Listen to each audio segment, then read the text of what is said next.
She left her corporate law job and has now become an incredibly respected master teacher and trainer at the phenomenon that is Soul Cycle. And I just remember that we're actually great college friends. Please welcome Melanie Griffith.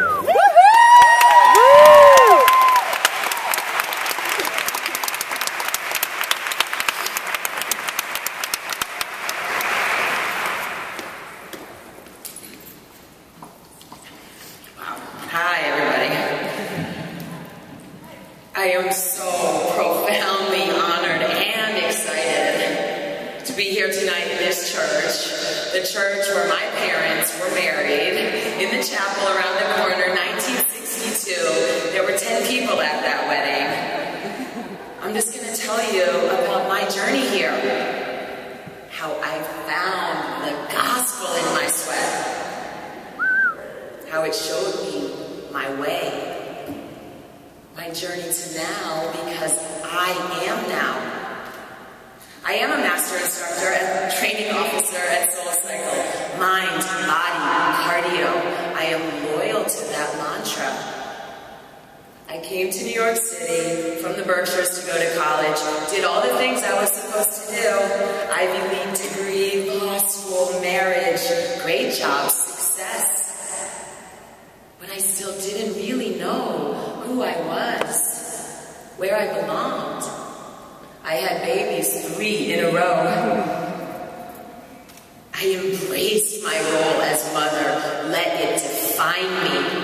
I remember when my daughter was a baby, my firstborn, now a teenager, and if she wasn't with me, I wanted the shirt that said, I am Emma's mom.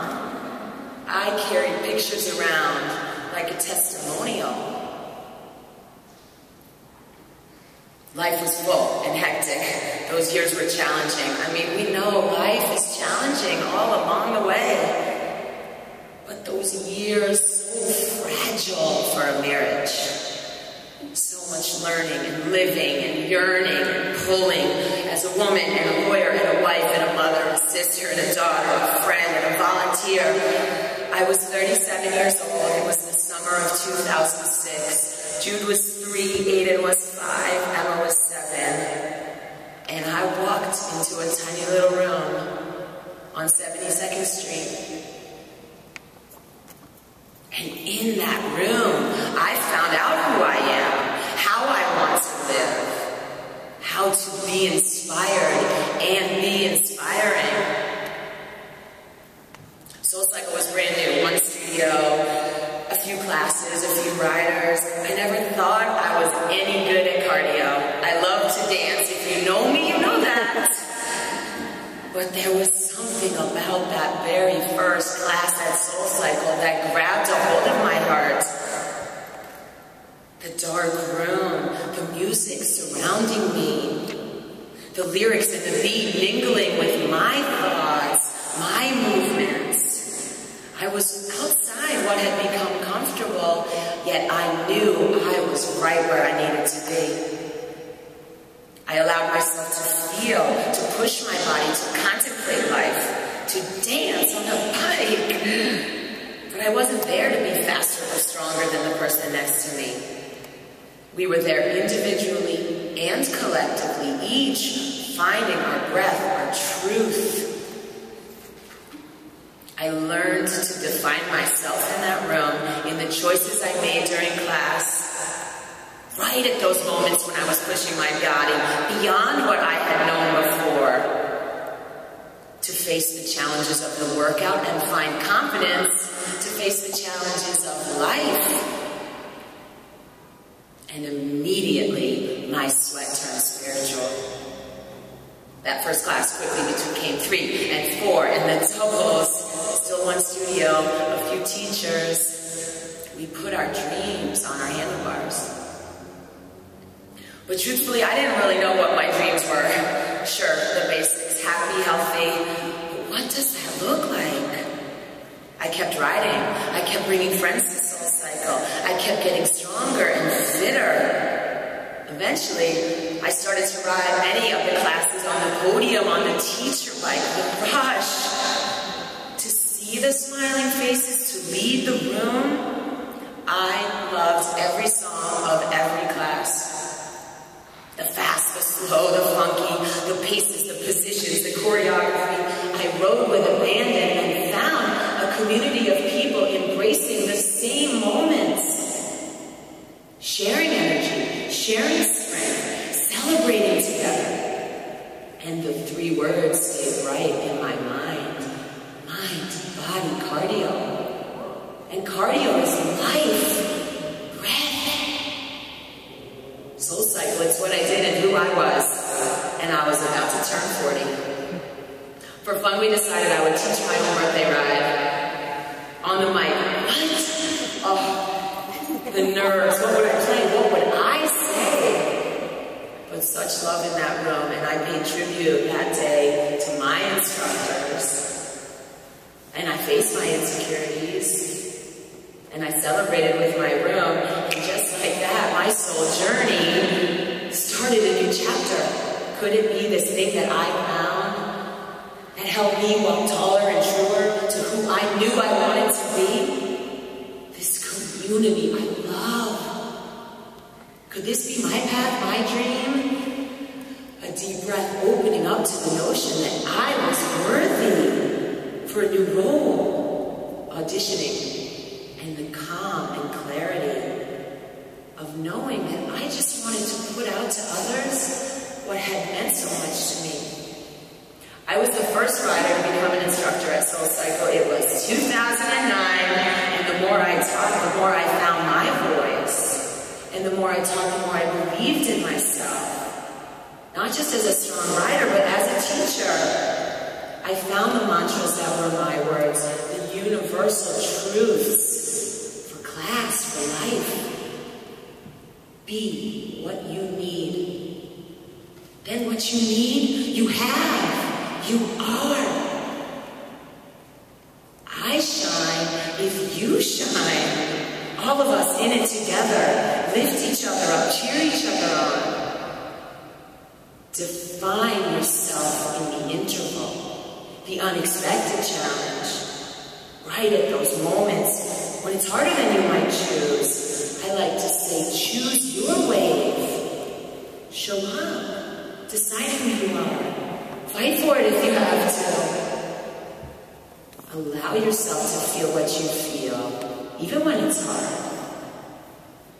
Walk your walk and celebrate your flair. Relax into it. And find your breath by breathing. I learned to help shape a strong community of riders facing their choices, understanding why they came to ride. Not just the first time, but what brought them back again and again. How to ride loyal to that. And how exactly what you put into it is exactly what you will get out of it. And the rooms got strong. We rode in unison, diligent to our form, trusting our gut, joyful, spunky, proud.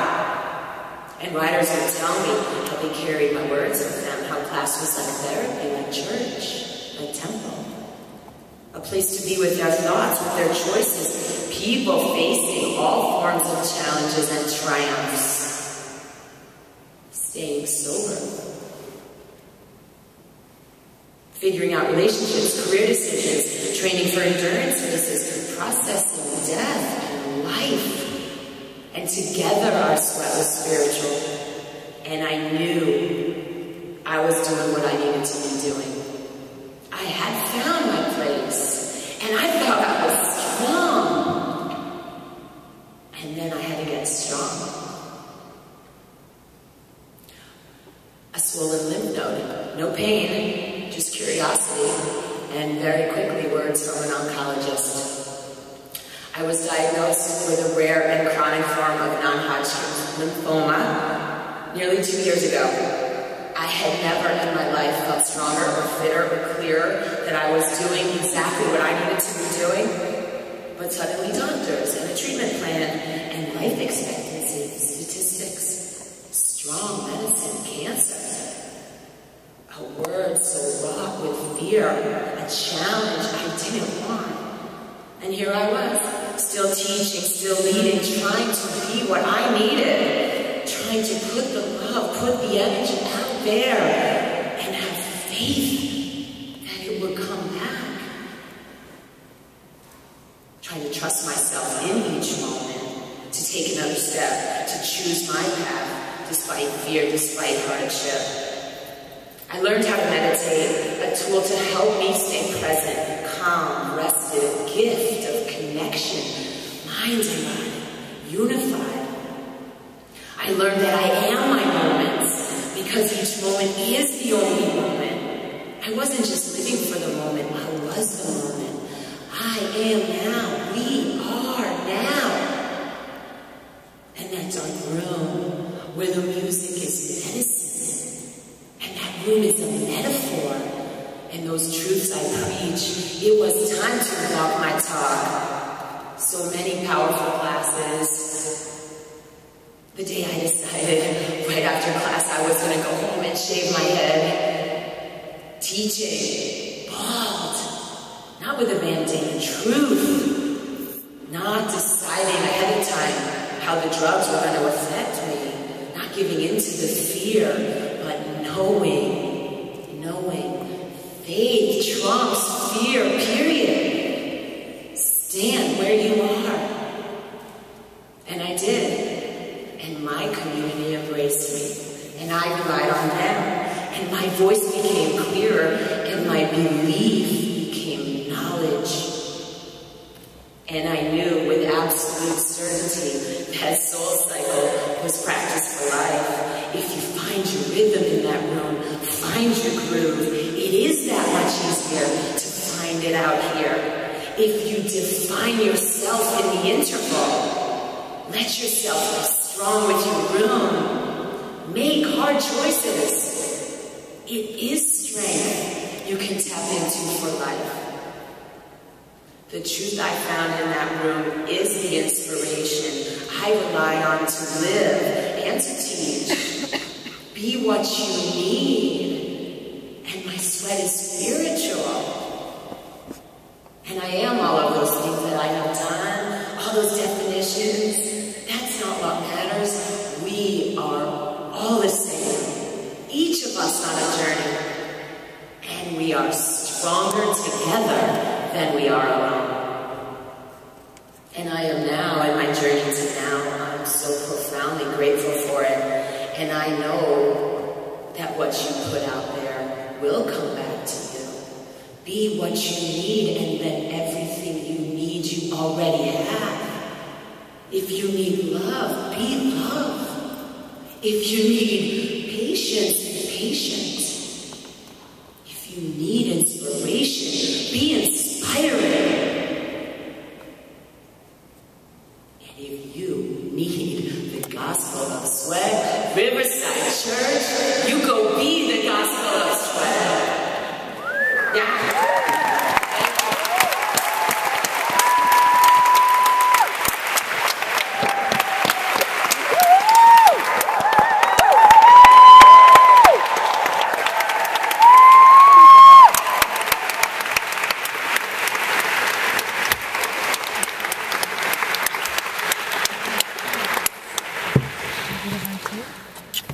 Thank you, Melanie.